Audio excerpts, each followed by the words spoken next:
Hello and welcome to the Basketball Addicts Podcast. And today we have a fun one. For you, no, it's not a fun one for you. It's a fun one for Chris. Okay, this podcast is about him. If you don't care, then leave.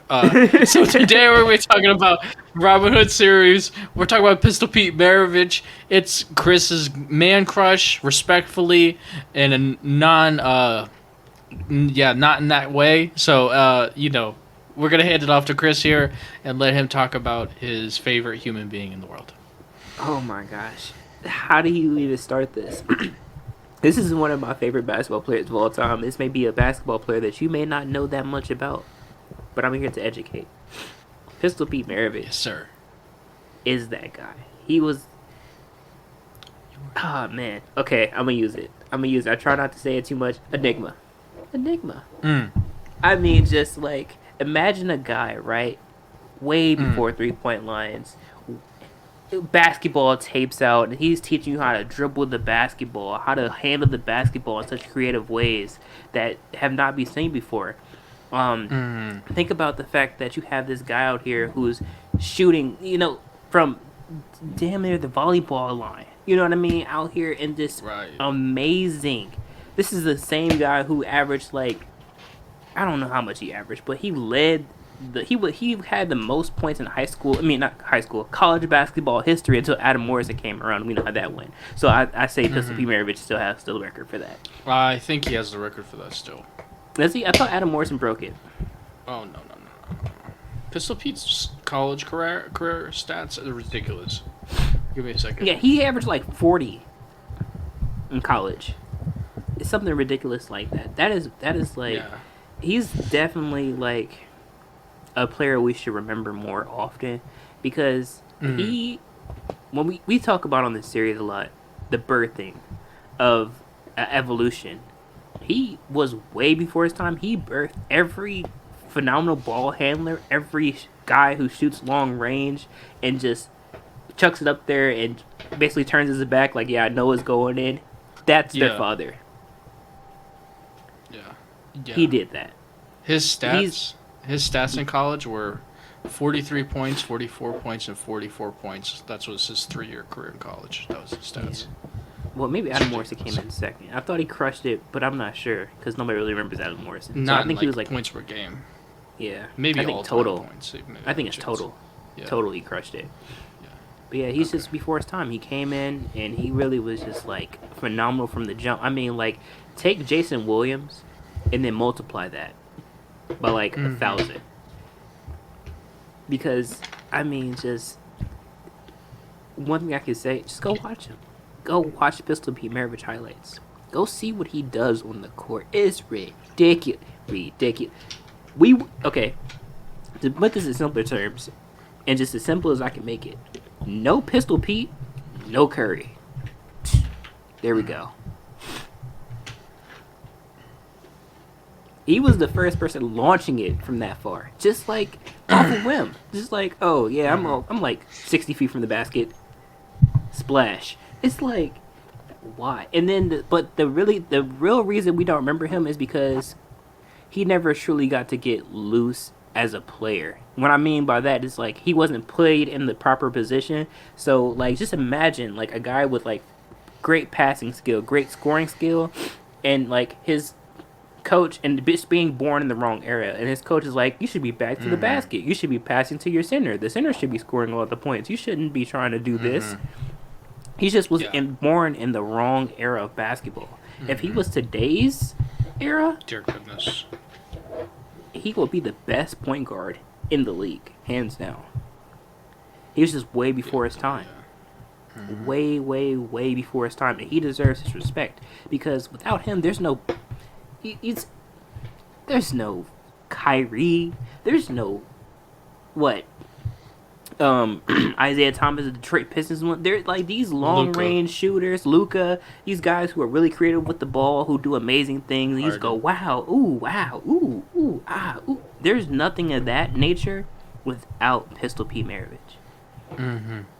Who knows how many people have probably dug up his old tapes and was and just went and watched them and It was like, oh, I wonder if I can do a pass like that, or I wonder if I can do a crossover like that. Like, Magic Johnson said in an interview that he did. that's another one. There would be no Magic. The greatest point guard of all time, who we arguably say is the greatest point guard of all time, Magic Johnson, he even studied Pistol Pete Maravich. Yeah. There would be no Magic. There would be no Kyrie. There would be no Isaiah Thomas. Either one. There would, like, a lot of these guys would not even be around if it was not Pistol Pete Maravich crawled so that everybody else could run. Mm-hmm. Yeah. He was just born in the wrong era. Yeah. In an era that Anything was just expecting, that wasn't expecting the right things from him. I mean, just imagine if like they had some kind of forward-thinking coach. It was like, damn, like he's like the best scorer I've ever seen in my life. Mm-hmm. Keys to the offense. You don't think he would have won more? Yeah. What do you guys say about that, Jay? Man, what I gotta say about that is I completely agree with you. You know, he didn't really get let loose completely until Utah Jazz. His first team was the Atlanta Hawks. But he had like Lou Hudson, he might have had Lenny Wilkins, I think he had another big player on that team. So he wasn't allowed to really let loose. The offense was kind of built around Lou Hudson. It was pretty solid for his era. So, you know, what I love about Pistol Pete is, I mean, yeah, he's a 5-time All-Star, 1-time scoring champ, averaged 31 points per game and 5 assists one season, and, you know, averaged more than 26 points per game 4 times in his career, never had lower than 80% free throw line. Like, those are great stats efficiency-wise. But we have to take one, again, 6'5" point guard. Now, that's really tall, but what you have to love about this guy, and in my opinion, he has to be in the conversation for the most skilled of all time. Has to be.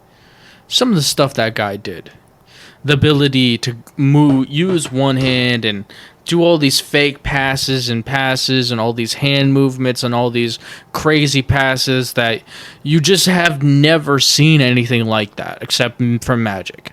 And it's not just great basketball mind, it's great flair for the game, kind of like Jay Will. Jay was a good comparison to that, where the flash and the overall highly skilled is just ridiculous. He's oozing skill, passing-wise and scoring-wise. I mean, that guy's bag was pump fakes, great handle. I mean, this guy could handle both hands. Like, don't assume he's like Bob Cousy. This guy's got behind-the-back highlights. He's got crossover highlights. He's got great handle highlights. Like, this man had the ball in a string. Okay, this guy was a walking show. Okay, I mean, this guy dropped 68 points in a game, and that's what we're getting at here is the great shooting. This guy shot, what, like 66 points, 66% from the three-point line one season when he was averaging like 1 or 2.02 three-point shots a game. That means every like 5 games he was getting up 1 3-point shot. So it's not like he had a great volume to really solidify that he's a 60% three-point shooter. But that's not the point. The point is, if he gets 60%, that should be an indicator to tell you where we're getting at here, and that's the three-point shooting. This is where he's so much before his time, and that if he would have had an offense built around the three-point line in the 70s, Chris would have been absolutely right about this guy being ridiculous. He's such a perfect fit today's offense. He's, in my opinion, closer to a Kyrie and to a Luka, that kind of guy where it's just ridiculously highly skilled. I don't care if he's not going to dunk on everybody because they don't need to. Kyrie's not dunking on everybody. They're doing it with skill. Luka's not dunking on everybody. He's doing it with skill. Right, 6'5", ridiculously skilled. He's like James Harden in that aspect as well. Ridiculously skilled. Everything's a tough shot. Everything is unblockable because the angle he's shooting off of. You have to put all of these things into perspective to understand his greatness and the sadness of him not being recognized, which is ridiculous. I mean, this guy is easily, if you view him as a two guard, put him in the top 10 of all time. If he's a point guard, he needs to be in the top 10. Like this guy's a lock. This is so much more than a highlight tape and flashy passing. So much more to it. You have to really understand his game and understand how much it reflects modern NBA and understand that he's so much before his time. It's not even funny. And this is Chris using the word enigma is correct, because this guy is just so hard to put into words because he's so special. And yeah, Chris, this is a easy Robin Hood series because this is what it's about, man. The underappreciated. We're here to give you that knowledge, help you learn about the underappreciated, because you deserve to know and learn and grow with your basketball knowledge. And this is one of those guys, man. He just needed to be placed in the right era. It's just like he just was like waiting for his time. I mean, like, yeah, everything he did then, we're doing now. Yeah. It's like he's just in the wrong era. It was just before his time. The point guard wasn't as evolved and developed as it is now. Was as refined. You know what I mean? So it was like that style of play doesn't lead to winning. But now you look at the game today, and that style of play does lead to winning. That's a fact. Yeah. Yeah, I couldn't agree with you more, Chris. And, you know, he's another non-ringer, has no rings. So he doesn't get the respect that he should. And that's just sad. You know, you need to learn and grow as basketball fans. So look past guys who didn't get rings, because the 70s is a great example of that. Because you look back at our all-time 70s ever ranking, I'm pretty sure the top 3 players only won one ring in that decade. And that was Kareem winning run with Oscar Robertson, who was aging. That's the only guy. It was Bob McAdoo and Pistol Pete. Those were the top 3. And Bob McAdoo doesn't have any rings in the 70s. Terrible teams. You know, it's just these guys do not get the respect that they deserve from the 70s, and it's sad. It's sad just because they weren't a part of the winning teams. Yeah. And that goes back to my original argument from previous episodes of this, is that you can't base, you know, the accolades of an individual off of rings, because rings is team success. That's the success of a team, not the success of an individual. Yeah. You can't be like, oh, I'm not going to care about this guy because he don't have rings, but that's the success of a team, not the success of an individual. It's true. I couldn't agree with you more, Chris. Yeah. So appreciate it. Pistol Pete Maravich, my favorite player of all time. I'm so glad he's your favorite player. It's such an interesting answer to that question. Who's your favorite player of all time? Pistol Pete Maravich. What? Wait. Not LeBron, not Michael, not Kareem, not Bill Russell. This is why Chris is a basketball addict. Pistol's my favorite, man. Yeah. I wonder what mine is. Man, my personal favorite might be Wilt. Just because I just feel so passionately about Wilt Chamberlain. Because he's so underrated. Okay. From like, you know, previous eras, your favorite basketball player is Wilt, right? Yeah. From previous eras, my favorite basketball player is Pistol Pete Maravich. Who's your favorite basketball player now, today? See, I feel like I got to give a more complex answer than just LeBron, because we grew up with LeBron in Cleveland. Yeah. So I want to give something more interesting than that. And I would say my personal favorite is...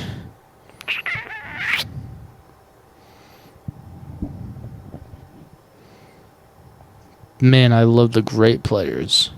Yeah. So I'm going to go Steph. I feel like Steph is just so much fun to watch. So connective. Actually, I changed my answer. Dame. Dame. Dame's been my guy for a while. I was one of those guys that thought Dame was better than Kyrie for like the past 5 to 6 years. Yeah. Even when Kyrie was in Cleveland, I was saying that. Dame's been one of my favorite players. I love the guy's attitude. Like, I disagree with him staying with Portland, but dear goodness, do I respect that guy. Because he plays every moment with his heart on his sleeve, but he's not like Russell Westbrook where he lets his emotions get the better of him. He's kind of that silent killer. And that's kind of like, I'm not like saying I am Damian Lillard and I'm a silent killer, but that's kind of like my personality. My personality is a little bit of a silent swag, like quiet swag, like subtle swag is Jason. So like that's my simpatico into that is Dame, because Dame's that quiet guy that gives you buckets, but like talks a little bit whenever he really has you and really just jags you a little bit. Like Dame to me is, if there was a personality test, I would really match up with Dame. Yeah, that's mine. Jamal Murray's mine. Ooh, he's not in the league right now. I think you might have gotten out. You might have to choose somebody else. Even though, Jamal Murray. Oh, I thought you said Jamal Crawford. Oh, okay, Jamal Murray. Explain why. Oh man, I can see the passion for the game, and I've seen him like, grow. You know what I mean? Yeah. Like that's why I like the Nuggets so much, because Jamal Murray. Yeah. Nuggets are my He's favorite fun. teams. He's my favorite player. Yeah. The Canadian. I guess you got to move. Yeah, I gotta move. Yeah. Jamal Murray. That's my guy. If that guy was ever healthy for the Olympics, they would go far. Him, Wiggins, T-Top. Forgetting somebody. Somebody else is good from Canada. I don't know. But yeah, that would be a good team, though. I wouldn't mind seeing that. I just want him to come back healthy next season because the NBA is wide open. Yeah. Him and Jokic is such a nice combo. They complement each other so well. Yeah. Watching him go against Donovan Mitchell 2 years ago was nice. That was what made me start liking him. Yeah. Remember we watched, that was the game we watched. No, not Donovan Mitchell. Remember we watched the Portland Trail Blazers Nuggets game. They won. They lost to the Portland Trail Blazers the year before. The next year they won. Yeah. I remember we watched that Portland Trailblazers Oklahoma City Thunder series together. And that was one of the greatest like non-Eastern Conference Finals, NBA Finals, series you'll ever see. Yeah. Just because like everybody thought, Paul George and Russell Westbrook, no way they're going to win. And Dame just like puts on performance after performance and then sends him home with a 37-footer and waves at them while he's leaving. Like, dude, that is my guy. That's when everything got cemented. All my previous man crush on Dame cemented at that point in time. Dame's that guy for me. Yeah. Yeah. I get it. Yeah. Jamal Murray coming back and redeeming himself was like, I was like, yeah. Jamal Murray's. Some people step up in the playoffs, man. Jamal Murray's for sure one of those guys. Yeah. I'm excited to see him healthy. It's been pretty dull without him and Dame. Neither one of them were out playing this year. Yeah. Did the MPJ You remember that spinning layup he had around, I think it was Braun, where he like jumped in the air and like 360'd and laid it up in the playoff series against the Lakers? Oh, I think it was Lakers, yeah. He definitely has a top 5 layup package in the league. For sure. Yeah, but okay, so here's the thing, right? Like I've been seeing that layup a lot, but people keep saying like John Wall did it first. Yeah, he did it first. Not discrediting John Wall, but just saying like, wow, Jamal Murray just did it. Like, yeah, I think the thing that makes Jamal Murray more of a better story than a guy like John Wall is John Wall has so much more gifts than Jamal Murray. Athletically, they are not even close. Like John Wall coming out of college was the Flash running up and down the floor. Like he was a speed demon. Like he had gifts on gifts on gifts. Jamal Murray, you can tell, is a worker. That guy works. I mean, his skill level, his athleticism, everything's increased since he's gotten the NBA exponentially. And that only comes from hard work. So he's a worker for sure. That's another reason why I respect him as a basketball player. Yeah. I saw the growth.